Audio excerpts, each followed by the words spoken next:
I live in the middle of nowhere, far away from the rest of my friends. I have to wake up very early in the morning to catch my bus, and I usually eat my breakfast as it brings me to school. I don't have any brothers or sisters. There's just me, Siggy the cat, and my dad. And then there's Martha, the chronically pissed off woman who insists that I call her my mother. But lately I don't feel so inclined to do so. She's hardly ever around because it seems like she works every day of the goddamn week. As soon as she comes home, the first thing she does is find a reason to start yelling at me or cry about something. No rational human being hates their job that much, and no one is forcing her to continue working there. There's the paycheck, I guess, but no amount of pay seems worth sacrificing the respect of your family. Whenever she's not home, it's quiet and peaceful. Whenever she's home, she's a mess. When she's not screaming at me over some menial task that I didn't do or didn't do right, she's crying about it. Any other person might feel bad about this, but it's such a frequent thing that I've become almost completely desensitized to it.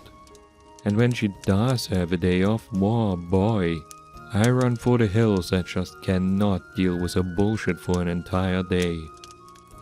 Martha may be the woman that gave birth to me, but by her behavior toward her own family alone, she's hardly a mother figure in my life. I'm 15 years old and I get good grades, I don't cut glass, I don't do drugs, and I never really cared for violent video games all that much. Shit, I don't even have a girlfriend. Okay, to be completely honest, there is a reason for that. One that might be, shall I say, uncomfortable for her to hear from her only son. But if she always comes home so upset and pissed off over nothing, there's no way in hell I'm ever going to consider coming out to her. Martha is never happy, and I'm starting to think that something might actually be very seriously wrong with her. My dad doesn't want to talk about it with me. He insists that she takes medication for her issues and that it's under control. Is she getting paid to scream and sob like a crazy person? Because that's all I ever see her do. I literally cannot remember the last time she smiled at me. The day she took that job, her personality did a total 180, and the woman who was my mother vanished. Even poor Siggy has taken to avoiding her when he hears her car pull into the driveway. Maybe cats really do have a sixth sense. One week she left on a business trip to Australia. That was easily the quietest, most peaceful week I've had in recent years. Siggy had full reign of the house, strutting about in his fluffy glory like he owned the place. Dad and I went to a local motorcycle show in town. So many amazing bikes. And shiny leather clothes too. On the way home from the rally, I told my dad. I told him about, well, myself. He took it better than I thought he would. A few of the other gay kids at my school weren't so lucky. I'm very glad to have a father that gets it. But not long after I broke the news to him, his proud smile quickly sank. His facial features seemed to hang limp off his face like half molten rubber. Oh boy, he sighed. Your mother, Martha will learn to live with it, I barked. I want this part of the conversation to end before it has a chance to fucking begin. And if she has a problem with it, she can stay in Melbourne for all I care. She works so hard for your benefit, you know. You're still her only son, she loves you. And the fine job she's done of showing it, Dad. How much longer are you going to keep making excuses for her for being a shitty parent and a shitty human being? I looked over and saw my father's mouth crack open for a moment as though he was about to reply, but he didn't. The rest of the drive home was awkward as hell for both of us. When the day came that she was supposed to come home from Australia, she was several hours late. Dad agreed not to give any details about our previous conversation. He insisted that I should be brave enough to tell her myself. He said that the hardest thing any man can do is to be completely honest with himself, and I can certainly appreciate him trying to be encouraging and supportive. I just wasn't feeling up to it. My life of leisure is about to come to a grinding halt as soon as she gets off that plane, and sure enough, it finally pulls up to the gate within 10 minutes of landing. The arrival doors finally open, and just as my heart accelerates in preparation for the verbal ass-kicking I had been quietly dreading for the last week, then there's Martha, warmly smiling at the side of me. Am I dreaming? Did someone slip drugs into my coffee or something? Or am I just seeing a happy-go-lucky Australian tourist that just so happens to have my mother's build and facial features? She actually ran to give me a hug. I almost didn't want to accept it as it seemed too good to be true. In a way, it still does. On the way home, Martha treated us all to dinner at some high-falutin gourmet burger joint on the other side of town. "Those crazy Aussies, man," she growled, digging into the rarest chunk of ground beef I've ever seen leave a restaurant kitchen. "They love their meat pies and beer, but don't know how to make a decent burger if it means saving their own lives." I didn't respond to her. I had no idea how to. I ate mine quickly and didn't say a word for the rest of the meal. When we all got home, Ziggy took one whiff of her presents and bolted for my bedroom like his tail was on fire. Martha seemed dismayed by this, as if she wanted to play with that poor cat like she hadn't bothered to in several months. I looked up at my dad. He must have seen the worry in my face, but there wasn't much he could do about it. This person must either be a complete stranger or something very interesting happened in Australia. Several days passed and it was the same thing.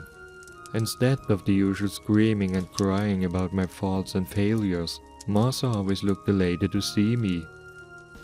She asked about Ziggy's whereabouts a lot too. I had this awful notion that if I told her that he'd been camping under my bed ever since she got home, too afraid to come out from under it, that something bad would happen. I know it sounds ridiculous. As much as a bitch as she could be, or had been, she'd never have laid a finger on that animal. The most I'd seen her do was shoo him off the table so she could drop a pile of paperwork on it.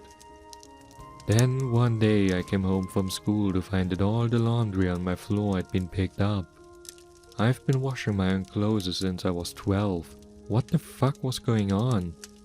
I ran toward my bed to check on Ziggy, but he was gone. His food and water were still full. I went down into the living room to look around for him, but there wasn't a trace to be found. I found Martha milling about and humming to herself facing the opposite side of the room. "Mars?" I stopped myself, took a hard breath and tried again. "Mother, have you seen Ziggy?" She perked her head up and turned to look at me. Very slowly her eyes grew wide like dinner plates and a sickeningly thin smile spread across her face. She took a few hobbling steps towards me and my stomach tightened, but then she stopped in her tracks. "Dear," she spoke up. Her voice vibrated with a saccharine sweet resonance I don't think I've ever heard since I was little. "You don't need to keep a secret like that from me." Her head cocked to one side, much the same way as a curious little parrot, only not at all cute like one. "You understand?" How did she know about that? Dad promised that he would leave that conversation up to me. I stormed out back to my bedroom. I'd have locked the door, but I guess I was kinda hoping that Ziggy would eventually come sulking back to his hiding place. A few more days passed, he never came back at all. I posted flyers all over town, but no one had spotted him. I spent the next week either staying after school intentionally or hiding in my room. Anything to avoid having to speak to Martha. Or, for all I knew, this stranger pretending to be Martha. I never in 1,000 years thought that I'd miss the borderline psychotic bitch that used to come home every day and whine for several hours. At least that would have been a sign that everything was normal. Her office called the house. Dad answered it. She missed several days of work without so much as an email or a phone call. They were pretty pissed about it too. Ordinarily, I'd say that was probably for the best, as the usual Martha that I had been so used to would no longer have any reason to be such a bitch, but nothing seemed to change. She seemed as bubbly as a fat drag queen, always seemed so happy to see me and never hesitated to let me know about it. I started shirking my household chores, seeing if I could piss her off intentionally. She barely seemed to notice it. She just cracked that hair-thin smile at me that would make my skin crawl. This continued for another week. The round of bills came due and Dad was left to wrestle with them while dodging a few collectors. One night I accidentally answered a phone call meant for Dad. He urged me to stay off the phone as he didn't want to bother with creditors calling for him. But it wasn't the collector who called. The man on the other line had a thick, whiny-sounding accent. He said he was calling from Melbourne, Australia. He also said that it was urgent that he be put in touch with my father right away. "Is your father there with you?" he insisted. "I am with the Melbourne Metropolitan Police. This is regarding your mother's stay here a few weeks ago. Can you put him on, please?" "Yes, just a sec." I turned and looked at him. At first he shook his head, but when I told him where the call was coming from, he raised an eyebrow and grabbed the phone. I went upstairs to my room, contemplated how wrong everything seemed to be going. Martha, the woman whom for the last few years only ever paid attention to me when she was angry with me, seemed to be walking on sunshine ever she got off that plane. I doubt that she scored any kind of promotion at her job. As if that were the case, she'd have at least bothered to show up for work once she got back to the US. What is going on with that woman? My thoughts were broken by the sound of footsteps rushing up the stairs. I felt my entire abdomen seize with panic as my door flew open. It was my father. "Pack a bag right now." His face was grey and rigid like concrete, but I didn't question him. I stuffed damn near everything I could reach into my school bag, tried to fit a few extra things as well, then made my way downstairs to see my father greeting me. He had one finger over his lips. Obviously he wanted me to be quiet from here on out. I could only mouth out the words, "Dad, what is it?" But he only shook his head and motioned me towards the garage. We grabbed past the porch door and then there's Martha, perfectly motionless, staring up at the rising moon. Quietly closing the door behind us, Dad insisted that I get into the car. As soon as the garage was open enough to do so, Dad hit the gas and we took off in the darkness of the night. "Dad!" I cried. "Ziggy could be around here some." "Ziggy's dead," he snapped back, a slight wobble in his voice.